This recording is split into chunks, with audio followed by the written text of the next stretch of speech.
Добро пожаловать в мой канал. La réforme du Code du travail portée par Emmanuel Macron pourrait permettre à PSA de réduire ses effectifs en toute quiétude. Le constructeur automobile français aurait proposé le 19 décembre dernier à ses syndicats un projet de suppression de postes via la procédure dite de rupture conventionnelle collective, selon Le Parisien qui révèle l'information ce jeudi. La rupture conventionnelle collective, mesure inscrite dans les ordonnances réformant le Code du travail, a fait l'objet d'un décret d'application paru au journal officiel le 22 décembre dernier. Elle permet à l'employeur de se défaire de salariés sans avoir à les licencier ni à les pousser à la démission, tout en restant en dehors du cadre strict imposé par un plan social.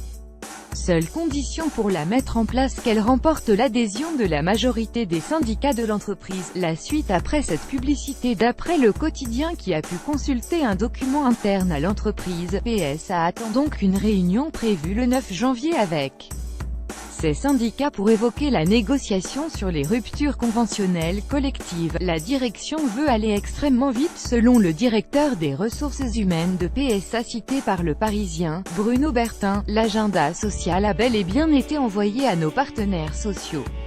Sans plus de précision sur les sites et le nombre de salariés que pourrait concerner ce dispositif, Le Quotidien cite également un porte-parole de l'entreprise qui précise ce sujet va être abordé lors du comité central d'entreprise et s'inscrit dans le cadre de notre DEC 2018, dispositif d'adéquation des emplois et des compétences mis en place ces dernières années.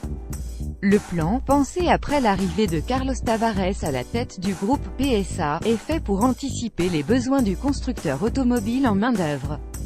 L'idée est de miser sur les métiers à fort potentiel à court terme et de désinvestir sur ceux amenés à disparaître, selon Jean-Pierre Mercier, délégué syndical central CGT du groupe PSA Peugeot Citroën. La direction voudrait appliquer cette procédure à partir du 1er février. 2 réunions sont prévues le même jour. La direction de PSA veut aller extrêmement vite. Plus de liberté pour l'entreprise, cela va lui permettre de faciliter les départs collectifs et ainsi poursuivre la fonte des effectifs en CDI dans les usines. C'est un recul supplémentaire pour les droits des travailleurs, poursuit le délégué syndical. D'après le délégué syndical central CGT, 3000 emplois dans le groupe ont déjà été supprimés en 2017 et 25 000 depuis 2013.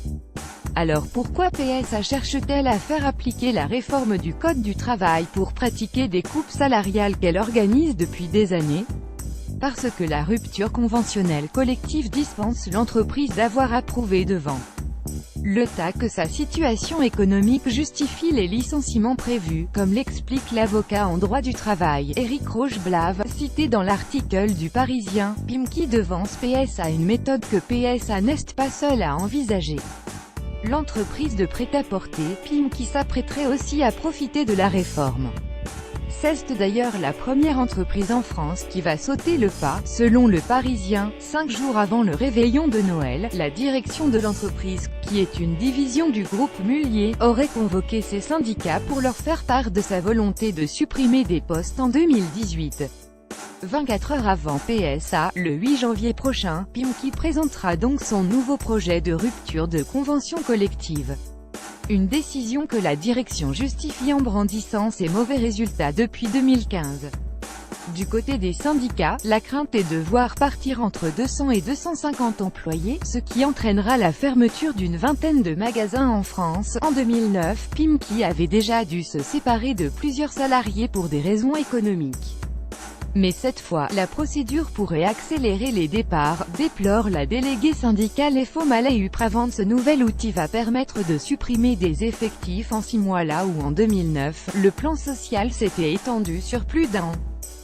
Selon elle, les salariés devront en plus s'acquitter d'impôts sur leurs indemnités. Des inquiétudes qui risquent de s'étendre aux syndicats de dizaines d'autres entreprises françaises qui pourraient être tentées d'appliquer à leur tour la nouvelle loi travail en 2018.